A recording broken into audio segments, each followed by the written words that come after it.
गाय के मैं बता रहा था, गाय के पृष्ठ भाग पे 12 भंवर पाए जाते हैं। जैसे ये भंवर दिख रहा है, यहाँ भंवर बन रहा है। ये 12 भंवर जो है ये आकाशीय पिंडों को सीधा बैलेंस में रखती है और उससे तरंगित जुड़ी हुई रहती है हर समय 24 घंटे। जो 12 हमारे ग्रह नक्षत्र 12 राशियां हैं, सबसे सीधा जो है तरंग इसका बना हुआ रहता है सूर्य से लेकर के। तो इसमें जैसे यहाँ पर में जो है वो सूर्य केतु नाड़ी है यहाँ। जी, सूर्य केतु नाड़ी है और वो 12 राशियां जो है, हाँ, तो ये थोड़ी यहाँ थुथुना से शुरू होती है, वहाँ तक जाती है। पूछ तक ये 12 भंवर है और 12 जो है भंवर है। ये गाय का 12 भंवर 12 राशियों से सीधे कनेक्शन में रहती है। वहाँ से हर तरंगों को ये एक्सेप्ट करती है और यहाँ से जो है संचारित रहती है। जैसे मानसिक तरंग से हम लोग जुड़ते हैं, ये एक प्राचीन विज्ञान है, तो ये जो है तरंगित रहती है। हमारे जो 12 राशियों को है वो भी यहाँ प्रभावित करती है। जैसे रत्न ज्योतिष एक शास्त्र है, तो रत्न ज्योतिष में जैसे हम 12 राशियों को कनेक्टेड करते हैं, क्योंकि रत्न पे मेरा विशेष फोकस है। हाँ, तो ठीक उसी प्रकार से गाय जो है 12 राशियों को कनेक्टेड रखती है। और जैसे अब हम 12 रत्न पहनते हैं, जैसे सूर्य के लिए माणिक, बुध के लिए पन्ना, चंद्रमा के लिए मोती, उसकी अलग अलग उंगलियां उसके लिए निर्धारित है। कौन सी नाड़ी कहाँ से गुजर रही है, उस नाड़ी पे उसका जो है, जैसे आपने कहा था वो पेंचुअल पॉइंट, हाँ, जैसे बाबासीर वाले छल्ला के लिए जो है ना, तो वहाँ पर में जो ये करते हैं, तो उसका जो है ना वो सुजोग पद्धति से वो पॉइंट वहीं पर में आता है। ठीक उसी सुजोग पद्धति से जो है इस अंगुली में पोखराज पहनते हैं। क्यों पहनते हैं कि वो नाड़ी, अर्थ की नाड़ी जो है यहाँ है। अर्थ का पॉइंट यहाँ है। हस्तरेखा में भी देखिए तो अर्थ का पॉइंट यहाँ है, बृहस्पति यहाँ है, ठीक है। तो बृहस्पति की नाड़ी यहाँ है। इसमें हम अगर पहनेंगे तो बृहस्पति की पहनेंगे, तो अलग अलग जो है उसकी नाड़ियाँ निश्चित की गई है। मानिक अगर हम पहनेंगे तो इसी में पहनेंगे, मोती अगर पहनेंगे तो कनिष्ठा में पहनेंगे। तो ठीक इसी प्रकार से इसकी जो है राशियां तय की गई है। और अगर हम राशि का रत्न नहीं धारण कर सकते तो गाय के सानिध्य में आइए और उन 12 राशियों में, जैसे आपकी जन्म कुंडली के आधार पे या ज्योतिष के आधार पे या जो पंडित बताते हैं उसके आधार पे, आपके जन्म के आधार पे जो राशियां आपकी बिगड़ी हुई है, गाय के सानिध्य में आइए। उस राशि रत्न को न धारण करते हुए उसका गुण यहाँ पाइए।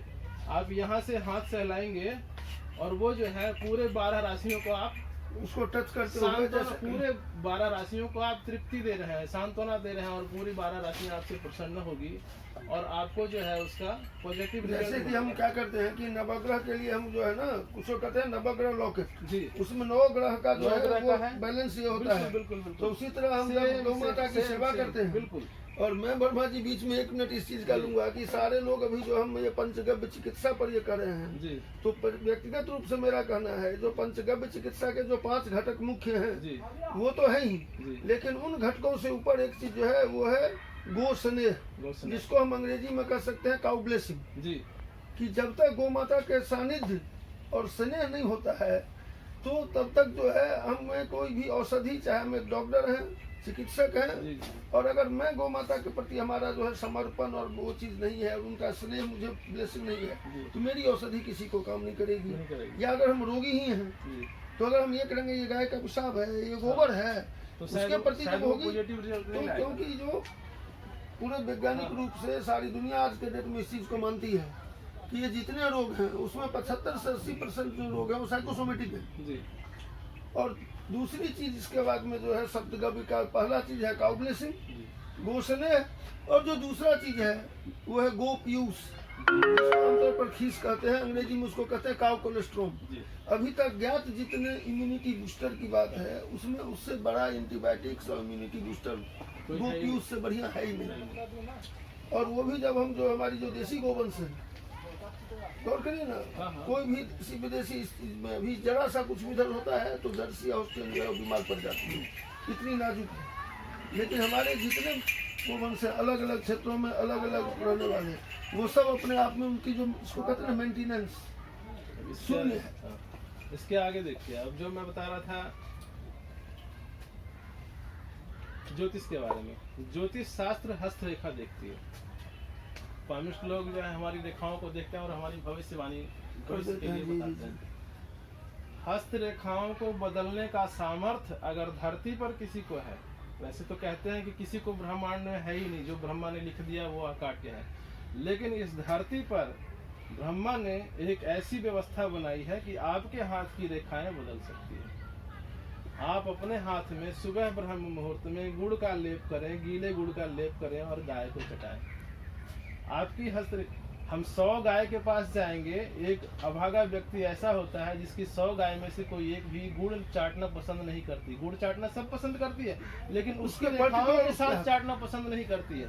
कई लोग व्रत करते हैं, बृहस्पति व्रत किए और केला लेके जाते हैं गाय को खिलाने। वो केला गाय को पसंद है, लेकिन उसके हाथों से शायद वो केला पसंद नहीं है, इसलिए नहीं खाती। बिल्कुल बिल्कुल सही है। ठीक है, ठीक यही एक प्रामाणिकता है। हम अगर 5 व्यक्ति गाय के पास जाते हैं तो हमारी हाथें 5 गाय चाटती है, और उस गाय से अमुक व्यक्ति की क्या दुश्मनी है कि उसके वो एकदम वो ऐसे भी करती है कि बिल्कुल सिंह भी करती है। अब ये देखिए ना मंगलदास जी गौशाला में एक गाय है, वर्तमान में आप देखिए कैसे संग खड़ी है, इतना हाथ अंदर गले में ले लेती है, ठीक है, और वो इतनी दुलारी है कि उसको और गाय मारती है कि ये व्यक्ति तेरे को दुलार कर रहा है, मुझे क्यों नहीं कर रहा है। वो मार खा करके वो जो है काली गाय मेरे हाथों को इतना अंदर अंदर तक ले लेती है, समझ गया।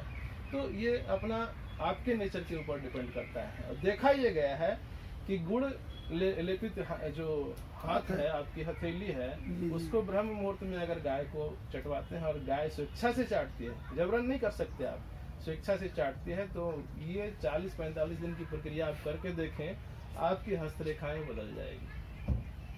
ये प्रमाणिक मैंने आजमाया हुआ है। दूसरा, धरती पर एक गाय ही है जिसके पृष्ठ भाग पे स्पंदन क्रिया होती है। ये रखते ही इसकी पीठ जो है ऐसे स्पंदन करती है, ऐसा कोई दूसरा पशु नहीं करता, कंपन करती है। कंपन करती तो ये स्पंदन क्रिया बोला जाता है। इस स्पंदन से गाय क्या करती है पता है? हमारे हृदय की बीप को माप लेती है, हमारी भावनाओं को पढ़ लेती है कि हम किस भाव से इसको छू रहे हैं, ठीक है, हमारी भावनाओं तक को पढ़ लेती है कि किस भाव से हमें छू रही है, और उसके बाद वो प्रतिक्रिया करती है कि इसको मारना है, इससे दूर जाना है, इसको प्यार करना है, ये हमें लाड कर रहा है तो इसके ऊपर हमें लाड लुटाना है।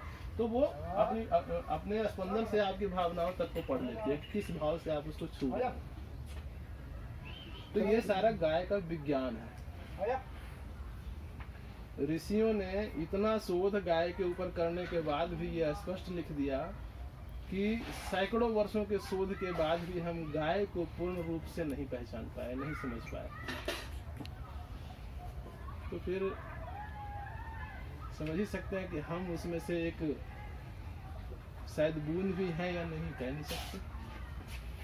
चलिए, बहुत अच्छा लगा। गौ माता में अनेक शक्तियां हैं।